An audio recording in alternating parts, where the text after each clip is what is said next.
ഇപ്പം മാധ്യമങ്ങൾക്ക് പുതിയൊരു ഇരയെ കിട്ടിയിരിക്കുകയാണ്. മറ്റാരുമല്ല, അത് ഷെറിൻ ആണ്.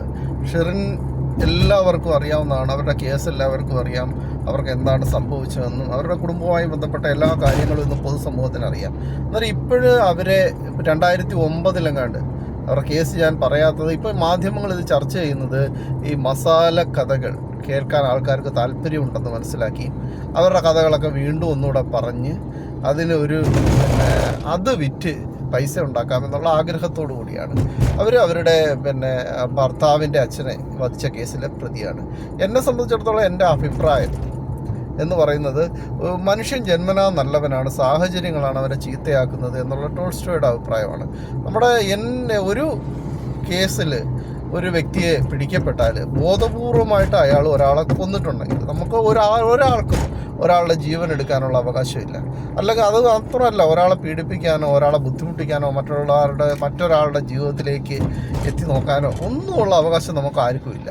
അപ്രകാരം ഒരാൾ കൊല്ലുകയാണെങ്കിൽ നമ്മുടെ നിയമവ്യവസ്ഥ ചെയ്യേണ്ടുന്ന ഒരു കാര്യം, ഇങ്ങനെ ചെയ്താൽ നമുക്കും പിന്നീട് ജീവിക്കാൻ കഴിയില്ല എന്നൊരു ബോധ്യം ഇങ്ങനെയുള്ള കൊലയാളികൾക്ക് നൽകത്തക്ക വിധത്തിൽ ഇവർക്ക് വധശിക്ഷ നൽകണം എന്ന് തന്നെയാണ് എൻ്റെ വ്യക്തിപരമായിട്ടുള്ള അഭിപ്രായം. പക്ഷേ 2009 മറ്റോ നടന്ന ഈ കേസിൽ ഇവർ പിടിക്കപ്പെടുകയും ഷെറിനെ ജീവപര്യന്തം തടവിന് അവരുടെ കൂട്ടാളികളെ ഒക്കെ ശിക്ഷിച്ചു. അന്നേരം ഈ ശിക്ഷ കഴിഞ്ഞിട്ട് നിയമപരമായിട്ട് അവർ പുറത്തിറങ്ങുകയാണ്. ഈ സന്ദർഭത്തിൽ സമൂഹം അവരോട് എങ്ങനെ പെരുമാറണം എന്നുള്ളത് വളരെ പ്രധാനപ്പെട്ട കാര്യമാണ്. അവരുടെ മുമ്പുള്ള ജീവിതം ഇനി വിചാരണ ചെയ്യാനുള്ള, അവരൊരു വിചാരണ നേരിട്ട് കഴിഞ്ഞു, ഇനി അത് വിചാരണ ചെയ്യാനുള്ള അവകാശം ഒരാൾക്കും ഇല്ല. അവരെ സംബന്ധിച്ചിടത്തോളം അവരൊരു പക്ഷേ റിഗ്രറ്റ് ചെയ്തിട്ടുണ്ടാവാം, ജയിലിലുള്ള വ്യത്യസ്തമായ കാര്യങ്ങളിലൂടെ അവർ കടന്നു പോയിട്ടുണ്ടാവാം. ഈ 14 വർഷം കൊണ്ട് അവർ ആ പഴയ ഷെറിനല്ലാതെ ഒരു പുതിയ ഷെറിനായിട്ട് മാറിയിട്ടുണ്ടാവാം. അവർക്ക് ഈ സമൂഹത്തിൽ ജീവിക്കാനുള്ള എല്ലാവിധ അവകാശവും നിയമപരിരക്ഷയും എല്ലാം ഉണ്ട്. എന്നാൽ ഈ മാധ്യമങ്ങൾ വിചാരിക്കുന്നത് നമുക്ക് ഈ നിയമങ്ങളൊന്നും ബാധകമല്ല, അവരെ ഇനി പുനർവിചാരണ ചെയ്ത് അവരുടെ പഴയ കഥകൾ പറഞ്ഞ് അവരെ സ്വഭാവഹത്യ ചെയ്ത്, പ്രധാനമായും ഷാജൻ കറിയ ഇത് എന്ത് കാര്യമുണ്ടെങ്കിലും അത് നമ്മുടെ ഉടനെ അതിൻ്റെ കൂടെ ചേർത്ത് മുഖ്യമന്ത്രിയും കൂടെ 2 ചീത്ത വിളിച്ച് ഇങ്ങനെയൊക്കെ പോകുന്നത് വളരെ വലിയ നിയമപരമായ തെറ്റുമാണ്. ഇതൊക്കെ തെമ്മാടിത്തരമെന്നേ പറയാൻ പറ്റൂ. അവർക്ക് ഇനി ഈ സമൂഹത്തിൽ വന്നിട്ട് അവരുടേതായിട്ടുള്ള ജോലി ചെയ്ത് അവർക്ക് ഇനി ജീവിക്കാനുള്ള എല്ലാവിധ അവകാശങ്ങളും ഉണ്ട്.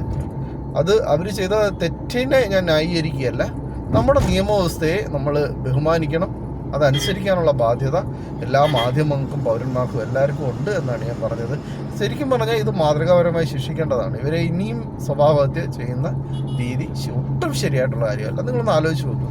അവർക്ക് ഇനി ജീവിക്കാനുള്ള ഒരു തെറ്റിനുള്ള ശിക്ഷ അവർ ഏറ്റുവാങ്ങി കഴിഞ്ഞു. അവരതിനകത്ത് കുറ്റവിമുക്തയായി എന്ന് പറഞ്ഞാൽ ആയതിന് തുല്യമാണ് ഒരു ശിക്ഷ അനുഭവിച്ചിട്ട് പുറത്തു വരുന്നത്. അങ്ങനെ എത്രയോ മോശമായ കാര്യങ്ങൾ ചെയ്തിട്ടുള്ള എനിക്ക് നമ്മുടെ നാട്ടിൽ തന്നെ അറിയാവുന്ന ആൾക്കാരുണ്ട്. അവരൊക്കെ ഇപ്പോൾ നല്ല ജീവിതം നയിക്കുന്നു, കച്ചവടം ചെയ്ത് ജീവിക്കുന്നവരുണ്ട്, അങ്ങനെ പലതരത്തിൽ ജീവിക്കുന്ന ആൾക്കാരുണ്ട്. അവർ സാധാരണ വ്യക്തികൾ തന്നെയാണ്. അവരെ ഇനി അവരുടെ വഴിക്ക് വിടുക. നമുക്കതിനകത്തൊന്നും ഇടപെടാനുള്ള നിയമപരമായ റൈറ്റ് ഇല്ല എന്ന് ഇന്ത്യയിലെ മാധ്യമങ്ങൾ മനസ്സിലാക്കണം. ഇതിന് കുറച്ച് പൈസ കിട്ടും, ഇങ്ങനെയുള്ള പൈങ്കിളി കഥകളൊക്കെ പറയുന്നതിന് കുറേ പൈസ കിട്ടും.